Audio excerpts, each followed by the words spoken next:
Hello, my name is Barrett, and today I'm going to be showing you how to make focaccia bread. So we're first going to start off by mixing the dry ingredients.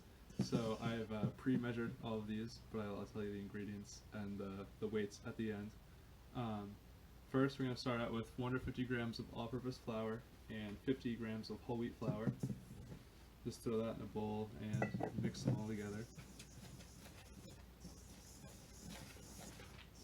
That way all the flours are incorporated and you don't have like spots of one type of flour specifically.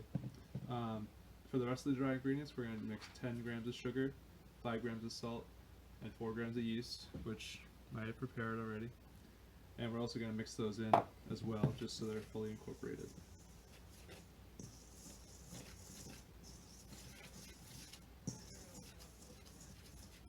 Alright, so for our wet ingredients, we are then going to add 270 grams of warmish water. I would say around like 100 degrees or so.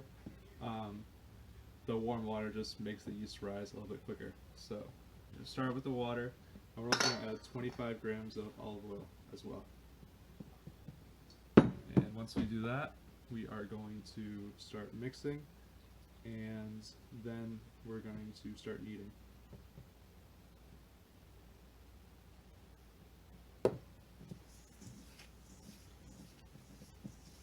And at first, you're not going to look like there's enough water, but you just got to keep mixing, and it will kind of work itself out. You got to squeeze it to open up all the pockets of wet dough,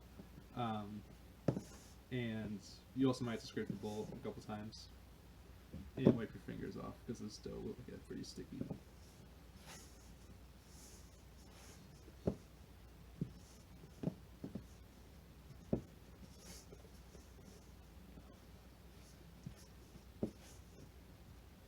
So I'm not done incorporating it, but this is what it's kind of starting to look like so far. Doesn't look like a dough at all, but just keep mixing and it will get there eventually.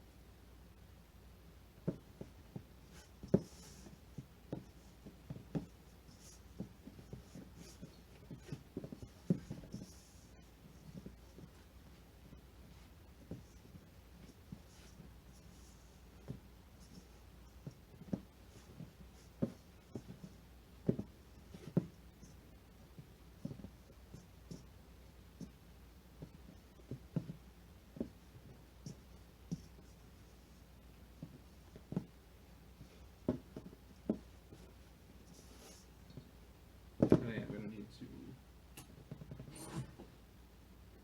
wipe the edge of the bowl. I use a dough scraper. You can use a spatula, whatever you have. It doesn't really matter.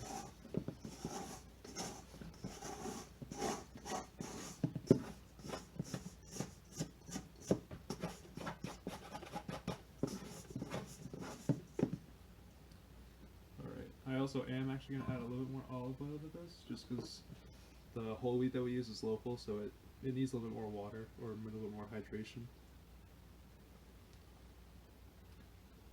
Mix that in a little bit more.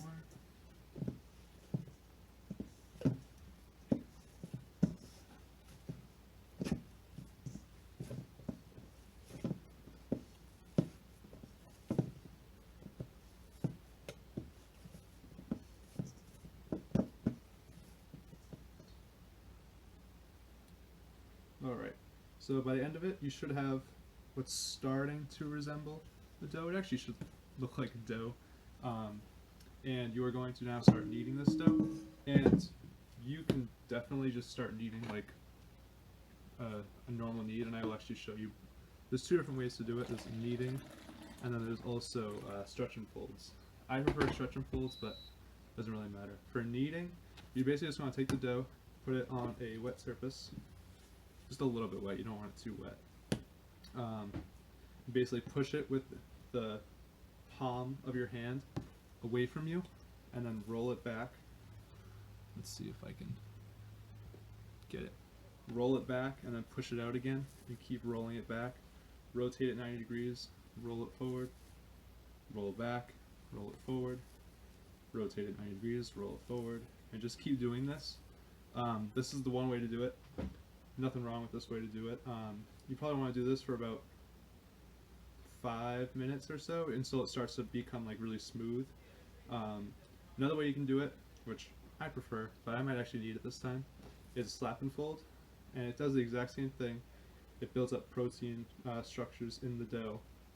Basically, you just want to do is slap it on the table, roll it towards you, roll it back, slap it on the table, roll it towards you, and fold it over, and just keep doing this and rotating it 90 degrees as you go. It's just so it's not continuously going in the same direction. And I will come back once I have finished kneading this. Alright, so once you start kneading it for about 5 or 6 minutes, it should start to look pretty smooth. Something like this a little bit. At this point, you basically just want to throw it in a bowl with some olive oil, cover it, and let it sit for an hour or until it doubles in size, depending on how warm your kitchen is. Some things I want to point out is that a lot of videos will tell you to flour the surface. Don't really think you need to flour it because you're just adding more flour to it. You're lowering the hydration of the dough, and it will just make it a little bit harder to handle a little bit later on. And sometimes it won't actually hydrate all the way, and you'll just have dried flecks of dough mixed in. So you try to avoid that altogether.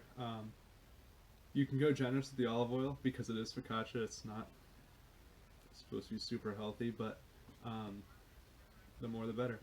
So I'm going to let this sit for about an hour or so, and I'll come back once it's ready.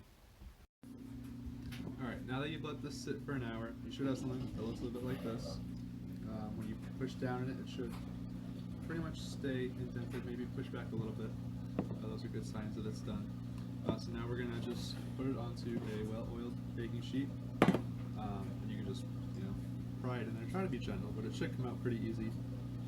And flip it over too, and then just start to press it down into the pan. Just kind of make it fit the entire pan. Sheet pan, cast iron pan, whatever works.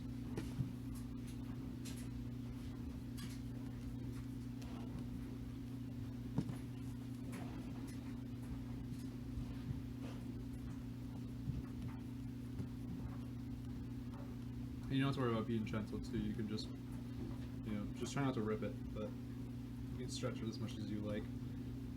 And focaccia typically is not super tall, so this will usually only be about like an inch or two tall, and that's perfectly normal.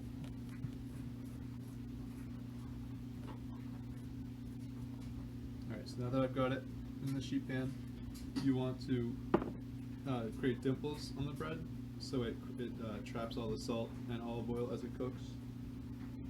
So you basically just want to take 4 fingers and press down into the bread, almost like you're finger painting in a way, and just go along the whole length of the sheet pan. You can do multiple times up and down if you need. And it should kind of look like that once you're done. And then we're going to take a little bit of olive oil and just drizzle a little bit. You don't want to do too much. As well, you don't necessarily have to do this step, but I usually take some like coarse sea salt, where it's like really big flakes, and just sprinkle it over the top.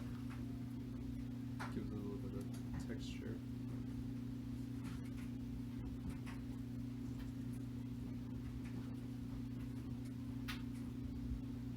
And then you're going to basically just throw it in the oven, temp 450. You can preheat the oven now, let this sit, and then throw it in for about 20-25 minutes. Usually the top will start to get a little bit light brown to dark. You don't want to go past that because you want to make sure the bottom's not burnt. Pull it out and just eat it warm.